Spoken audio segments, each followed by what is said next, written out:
The Hanging Gardens of Babylon are known as one of the seven wonders of the world. They hold a story of beauty, but mystery still surrounds them to this day. The Hanging Gardens are well known in that much has been written and spoken about them, but lack of documentation leaves many to question if they really existed or if they are just an ancient myth. The city of Babylon is described by many.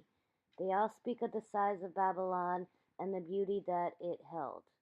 A Greek historian in 450 BCE by the name of Herodotus wrote in great depth about Babylon's size. He wrote this: in addition to its size, Babylon surpasses in splendor any city in the unknown world. Herodotus wrote about statues made of gold and how the city of Babylon must have been a wonder to the ancient travelers' eyes. He went on to write, the walls of Babylon were 56 miles long, 80 feet thick, and 320 feet high. Today, much of his description has been disputed, mainly stating that his description was inaccurate and that the walls were only 10 miles long and not nearly as high. Still, his description paints a good portrait of how travelers viewed the spectacular land of Babylon. The most critical fact of Herodotus' description of Babylon is not once does he ever mention the Hanging Gardens. It is written that King Nebuchadnezzar built the Hanging Gardens around 600 BCE. He was the king of Babylon for 43 years, starting at 605 BCE. The story is told as a love story, stating that King Nebuchadnezzar had built the gardens to cheer up his wife Amides, who was from Medes, which is described as a very green, mountain-like terrain. It was thought that the dry, flat terrain of Babylon depressed Amides and made her homesick, so the king decided to mimic her hometown by building a mountain with layers of rooftop gardens. The Hanging Gardens were constructed out of mud brick and waterproofed with lead. Although called the Hanging Gardens, they did not hang from the air. They were formed on different layers of rooftops.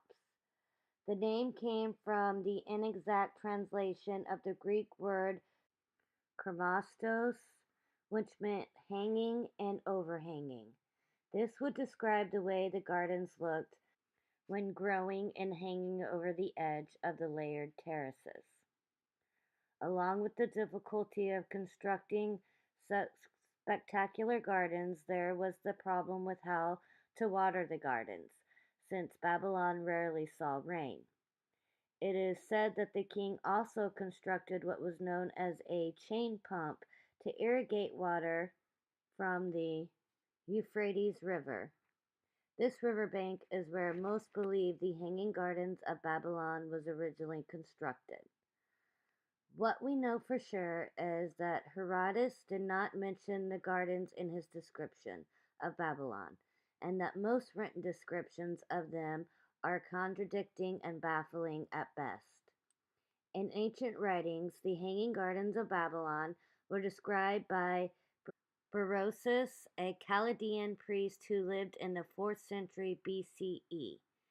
He described the Hanging Gardens of Babylon in his book and gave the credit to King Nebuchadnezzar, but this is all the documentation that has been provided. Many writings of the Hanging Gardens are taken from Berosus's work or other ancient accounts. The place that once was Babylon is now known as Iraq, and archaeological excavations have uncovered evidence of buildings with vaulted walls and wells for irrigation. Although this evidence was found, archaeologists still state that it contradicts where Greek historians once thought the Hanging Gardens were located. They should have been constructed on the banks of the Euphrates River. So, with little documentation to prove that the Hanging Gardens of Babylon really did exist, many still believe that they may not have existed at all. But the possibility that they were real is not beyond the technology of ancient times. They may have existed 300 miles to the north of Babylon in Nineveh, built by Sennacherib, not King Nebuchadnezzar. If this does prove to be true, then the Hanging Gardens of Babylon are mislabeled and one day may be called the Hanging Gardens of Nineveh. Either name, one thing still rings true: the Hanging Gardens will always be one of the seven wonders of the world.